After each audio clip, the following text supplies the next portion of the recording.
Hi hello welcome to quick video. నేను మీ Paritala Murthy. News site Telugu channel please subscribe చేసుకోండి. ఫటాఫట్ ధనాధన్ బిగ్ బాస్ హౌస్లో ఏం జరిగింది అనేది మనం మాట్లాడుకుందాం, అప్డేట్స్ అనేది మాట్లాడుకుందాం. సరే, నేను పాయింట్స్ వైజ్గా రాసుకున్నాను, దాన్ని బట్టి చెప్తా. ఫస్ట్ మణికంఠ, నిఖిల్ ఇద్దరికి కూడా ఒక పనిష్మెంట్ అనేది ఇచ్చారు. ఫైనల్గా ఏంటి అంటే వాళ్ళిద్దరూ టాస్క్లు ఓడిపోయారు కాబట్టి వాళ్ళిద్దరు ఏం వెజిటేబుల్స్ కానీ ఏది తినకూడదు, ఓన్లీ రాగి ముద్ద మాత్రమే తిని గడపాలి. ఇది వాళ్ళకి ఇచ్చిన పనిష్మెంట్. తర్వాత సో టాస్క్లు వైజ్గా చూస్తే మాత్రం మనం ఫస్ట్ ఏం జరిగిందంటే రేషన్ కావాలి. అందరూ చూసారు ప్రోమోలో, స్టోర్ రూమ్లో అన్నీ పెట్టేశారు, ఆహార పదార్థాలన్నీ పెట్టేసిన తర్వాత సో టాస్క్లు ఆడి గెలుచుకోవాలి అన్నారు. సో ఇందులో భాగంగా ఫస్ట్ సూపర్ మార్కెట్ టాస్క్ అనేది ఆడారు. సూపర్ మార్కెట్ టాస్క్లో చాలా ఫాస్ట్గా వెళ్ళి టక షాపింగ్ అనేది చేశారు. అయితే ఇక్కడ ఏంటంటే యష్మి, నైనిక అండ్ నిఖిల్ ముగ్గురు కూడా పోటీ పడ్డారు. యష్మి కొంచెం ఎక్కువే కలెక్ట్ చేసింది అందరికంటే కూడా. తన క్లాన్ కూడా పెద్దది కాబట్టి ఎక్కువ కావాలి కాబట్టి తనకి ఎక్కువ టైం ఇచ్చారనమాట. అంటే పెద్ద క్లాన్కి ఎక్కువ టైము, సో మీడియంగా ఉన్న నైనికాకి కొద్దిగా టైము, అలాగే నిఖిల్కి కొంచెం తక్కువ టైం. సో దాంట్లోనే ఆడాలి కాబట్టి తనకి ఎక్కువ టైం ఉంది. ఆబ్వియస్లీ ఎక్కువే కలెక్ట్ చేస్తుంది, తనే టాస్క్ విన్ అయింది. సో ఫస్ట్ వాళ్ళకే ఇచ్చారు, తర్వాత second Nainika and third Nikhil. అయితే ఇక్కడే వీళ్ళు ఏంటంటే కొంచెం నాన్ వెజ్ని అక్కడ చూసుకోవాలా. అక్కడ ఒక ఫ్రిడ్జ్ ఉంది, ఆ ఫ్రిడ్జ్లో నాన్ వెజ్ ఉందని గ్రహించాల. మళ్ళీ బిగ్ బాస్ని అడిగారు. సో మళ్ళీ ఒక 10 seconds పోన్లేండి అన్నట్టు ఎక్స్ట్రా టైం ఇచ్చాడు. సో ఎక్స్ట్రా టైంలో తీసుకుని వచ్చారు. ఇక్కడ వరకు కథ బాగానే ఉంది కదా. ఇక్కడ నుంచే ఆర్గ్యుమెంట్ అనేది ఇదైంది. ఏంటంటే ట్విస్ట్ ఇచ్చాడు బిగ్ బాస్. ఈ రేషన్ మీరు కలెక్ట్ చేసుకున్న రేషను మీకు కావాలి అంటే కనుక టాస్క్లు ఆడి గెలుచుకోవాలి. మళ్ళీ అదే ట్విస్ట్ అనమాట. మామూలుగా ఇచ్చేయచ్చు కదా, యాక్చువల్గా టాస్క్లు ఆడి గెలుచుకోవడం ఏంటా అని నాకు అనిపించింది. సరే, ఒక నిమ్మకాయల పజిల్ గేమ్ మనం ఆడతాం కదా, ఇలా ఇలా ఇలా గుళ్ళుతోనే ఇలా బయటికి తీసుకురావడం, లోపలికి వేయడం. సో ఆ గేమ్ ఉంది. ఆ గేమ్ ఏంటంటే ఆ గేమ్ ఇద్దరు ఆడాలి. వన్ సైడ్ ఒకళ్ళు పట్టుకోవాలి హ్యాండిల్, ఇంకొక హ్యాండిల్ పట్టుకుంటే ఆ చట్రం ఏదైతే ఉంటుందో అది పైకి లేపి పైనే ఆడాలన్నమాట గేమ్ని. దాన్ని కిందకి పెట్టకూడదు, అంటే కిందకి రాకూడదు. సో దీనికి శేఖర్ భాషా గారు సంచాలకుగా వ్యవహరించారు. సో ఇక్కడ ఇద్దరు టీము నిఖిల్, మణికంఠ, కామను అక్కడ వస్తారు. అలాగే పృథ్వీ, అభయ్ టీం నుంచి వస్తే, ఈ టీం నుంచి ఎవరు వచ్చారంటే సీతా, నబిల్ ఇద్దరు వచ్చారు. సో నైనిక టీం నుంచి. సో ఇక్కడే పోటీ చాలా రసవత్తరంగా సాగింది. మధ్యలో ఆర్గ్యుమెంట్లు అయినాయి. సో ఎట్టకేలకి సంచాలక శేఖర్ భాష నిర్ణయం ప్రకారం పృథ్వీ అండ్ అభయ్ విన్నర్స్ అయ్యారు. సో యష్మి టీంకే సో మళ్ళీ ఫస్ట్ బెనిఫిట్ అనేది వచ్చింది. ఆ రేషన్ అనేది వాళ్ళు కలెక్ట్ చేసుకున్నారు.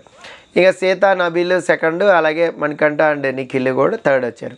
ఇక నెక్స్ట్ రేషన్ టాస్క్ 2 అంటే ఫస్ట్ది అయిపోయింది. యష్మి వాళ్ళు గెలుచుకున్నారు, వాళ్ళు శుభ్రంగా వండుకుంటున్నారు, ఎంజాయ్ చేశారు ఫుడ్ అంతా కూడా. అక్కడ వరకు కథ బాగానే ఉంది. ఇక టాస్క్ 2లోనే సో నిఖిల్కి ఒక బ్రహ్మాండమైన ఐడియా వచ్చింది. ఏంటంటే మరి అటు సైడ్ నైనిక టీంలో చాలామంది ఉన్నారు కదా పాపం. సో మరి అమ్మాయిలు ఆకలికి ఆగలేరు కదా. సో మనం ఏం చేద్దామంటే టాస్క్కి వెళ్ళి ఆడేసి నామకే వస్తే గివప్ ఇచ్చేద్దాం అనే ఇదిలో మనోడు ఉన్నాడు. సో మణికంఠకి అదే విషయం చెప్తే అత్తరికి అలా ఎలా కుదురుతుంది, నేను ఆడతాను, నేను నామినేషన్లో ఉన్నాను, నన్ను ప్రూవ్ చేసుకోవాలని చెప్పి సో మణికంఠ అయితే టఫ్ ఫైట్ ఇవ్వడానికి రెడీ అయ్యాడు. సీత కూడా రెడీ అయింది. ఇక్కడే పాపం ఆడేటప్పుడు సీత కొన్ని దెబ్బలు అనేవి తగిలినాయి. ఈ టాస్క్లో అంత పెద్ద ఇంజ్యూర్డ్ కాదు కానీ బట్ దెబ్బలు అయితే తగిలి దానికి బాగా అమ్మాయి ఎమోషనల్ కూడా అయిపోయింది. ఏంటంటే టాస్క్ ఆడారు, ఆ బజర్ మోగినప్పుడల్లా లోపలికి వెళ్ళి ఏదైతే ఐటెం చెప్తారో ఆ ఐటెం తీసుకొచ్చి పెట్టాలి. సో కందిపప్పు అంటే మినపప్పు, ఆవాలు, జీలకర్ర ఇలాగా. లాస్ట్ రౌండ్ వచ్చేసరికి మొత్తం 6 రౌండ్లు జరిగినాయి. లాస్ట్ రౌండ్ వచ్చేసరికి మణికంఠ మరమరాలు తీసుకొచ్చాడు. అందరూ ప్రోమోలో చూసే ఉంటారు. ప్రోమోలో మరమరాలు తెచ్చారు. క్లోజ్గా అంటే పావు కేజీ తేవాలి, 250 grams తేవాలి. 250 grams క్లోజ్గా ఎవరు తెస్తారో వాళ్ళకి ఇవ్వచ్చు యాక్చువల్గా. కానీ యష్మి మాత్రం అక్కడ సస్తే ఇవ్వనన్నట్టు మాట్లాడింది. అక్కడ అంటే హత్తేరికి నేను ఇవ్వను అంటారు కదా, అలాగా నేను పట్టిన కుందేలకి 3 కాళ్ళు, నేను సచ్చినా ఇవ్వను, సమస్య లేదు, సో నేను సంచాలక్, నేనే ఫైనల్ డెసిషన్ అంది. అక్కడ ఏంటంటే 290 grams వరకు మనోడు తీసుకుని వచ్చాడు ఆల్మోస్ట్. తర్వాత 300 and చేంజ్ ఎంతో తీసుకొచ్చింది సీత. సో ఎగ్జాక్ట్ గుర్తులేదు నాకు, ఎక్కువే తెచ్చింది. ఫార్ అవే ఉంది బాగా 250కి. సో మనోడు క్లోజ్గా ఉన్నాడు. సో మనోడికి డెసిషన్ ఇచ్చిన ఒకవేళ యష్మి అక్కడ నష్టమేం లేదు యష్మికి, ఎందుకంటే ఆల్రెడీ ఈ టాస్క్లో సీత 3 పాయింట్లు గెలుచుకుంది, మనోడు 2 పాయింట్లతో ఉన్నాడు. ఇస్తే టై అయ్యేది, టై అవ్వడం వల్ల ఇంకొక రౌండ్ పెట్టేవాళ్ళు, అందులో ఎవరు గెలిస్తే వాళ్ళు విన్నర్ అయి ఉండేవాళ్ళు. సో అలా కాకుండా ఈ రౌండ్లో అసలు పాయింట్ ఏమని అనేసి సీతను విన్నర్గా డిక్లేర్ చేసేసరికి అక్కడ కొంచెం రప్చర్ అనేది జరిగింది. సో మణికంఠ కొద్దిగా గట్టిగానే ఆర్గ్యూ చేశాడు. ఆ తర్వాత ఇంకొకటి ఏంటంటే ఇక్కడ యష్మిని సంచాలక్గా పెట్టారు, ఈ టాస్క్లో సంచాలకే ఫైనల్ అన్నట్టు అనేసింది. ఇక మణికంఠ చాలా సీరియస్గా తీసుకుని మరీ ఆడాడు, నిఖిల్ వద్దన్నా కూడా లాస్ట్కి సీతనే విన్నర్గా అనేది డిసైడ్ చేశారు. పాయింట్ అయితే ఇవ్వలేదు, మనోడు ఓడిపోయాడు. ఇక నెక్స్ట్ సీత ఇంకో రౌండ్ ఒకవేళ ఇచ్చి ఉంటే మాత్రం సీత ఇంకో రౌండ్ ఆడటానికి కూడా రెడీగానే ఉంది పాపం. సో అన్సీన్లో ఇది అయిపోయిన తర్వాత చాలా డిస్కషన్స్ అనేవి జరిగినాయి. ఏంటంటే యష్మి అసలు ఇచ్చి ఉండాల్సింది, యాక్చువల్గా ఇలా ఇస్తారని నాకు తెలుసు, మరి ఇక్కడ మళ్ళీ ఇవ్వడం అలా ఎందుకు అని చెప్పి ఒక నసలాగా పెట్టుకుందనమాట. సో ఫుడ్ కోసం కొట్టుకుంటున్నాము ఇదేం బిగ్ బాస్ అన్నట్టుగా పాపం సీత బాగా ఎమోషనల్ అయిపోయింది. ఆ ఎమోషనల్ అయిపోవడం బర్స్ట్ అయిపోయింది. సో ఫుడ్ కోసం కొట్టుకోవడం ఏంటి బిగ్ బాస్ అని, మరి అది ఏం జరిగింది ఏంటి అనేది మనకి లైవ్లో కొంత మాత్రం పార్ట్ చూపెట్టారు, తర్వాత చూపిలో ప్రోమోలో అయితే కొన్ని కట్స్ అనేది వేశారు. ఈ టాస్క్ తర్వాత స్విమ్మింగ్ పూల్ టాస్క్ అనేది జరిగింది. ఆ స్విమ్మింగ్ పూల్ టాస్క్లో సో మణికంఠ, సోనియా ఇంకా విష్ణుప్రియ వీళ్ళ ముగ్గురు పార్టిసిపేట్ చేశారు. ఈ టాస్క్లో సోనియాకి బాగా దెబ్బలు తగిలి, సోనియాకి కొంచెం ఆ టాస్క్ అనేది దెబ్బలు తగిలి ఫైనల్గా వీళ్ళ ముగ్గురు బ్యాటిల్స్లో ఇక్కడ కూడా కాస్త మణికంఠ ఓడిపోయాడు, అలాగే సోనియా కూడా కాస్త కొంచెం ఇంజ్యూరీ అయింది, ఓడిపోయింది. ఇందులో విష్ణుప్రియ అయితే గెలిచింది. సో దీనివల్ల ఏంటంటే 3 రేషన్ టాస్కుల్లో నిఖిల్, మణికంఠ ఇద్దరు కూడా గెలవలేకపోయారు.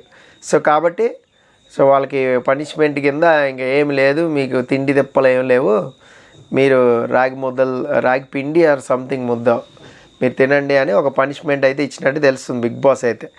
సో ఇక్కడ ఏంటంటే రేషన్ టాస్క్లో యాక్చువల్గా చాలా అంటే చాలా జెన్యూన్గా కష్టపడి ఆడింది మాత్రం మణికంఠ చాలా ప్రాణం పెట్టి అయితే ఆడాడు. కానీ సీత ఏదైతే ఎమోషనల్ అయిందో దానివల్ల ఏమైందంటే సీత హైలైట్ అయింది. ఇక్కడ చూడండి వీళ్ళిద్దరూ కూడా నామినేషన్స్ని ఎంత సీరియస్గా తీసుకుని గేమ్ ఆడుతున్నారు అనేది ఇక్కడ పాయింట్. సో మనం దీని మీద స్పెషల్గా ఒక అనాలిసిస్ కూడా చెప్పుకుందాము. ఏంటంటే ఒకానొక సందర్భంలో ఏమవుతుందంటే నామినేషన్స్లో ఉన్నా కూడా లేజినెస్ అనేది వచ్చేస్తుంది. ఇక్కడ నిఖిల్ నామినేషన్లో ఉన్నాడు, తను కానీ గేమ్ ఆడి ఉంటే బాగుండేది, కానీ తన మైండ్ గేమ్ ఏంటి, మనం గివ్ అప్ ఇచ్చేస్తే పాపం వాళ్ళు 5 ఉన్నారు కదా, వాళ్ళలో చక్కగా వాళ్ళు ఎంజాయ్ చేస్తారు ఫుడ్ని, మన ఇద్దరమే కదా పర్వాలా ఉండగలుగుతాం అనే పాయింట్ నిఖిల్ది. అలా మనోడు కొట్టాలని చూశాడు, ఆడియన్స్ మనసులు గెలవాలంటారు కదా అలా అన్నమాట.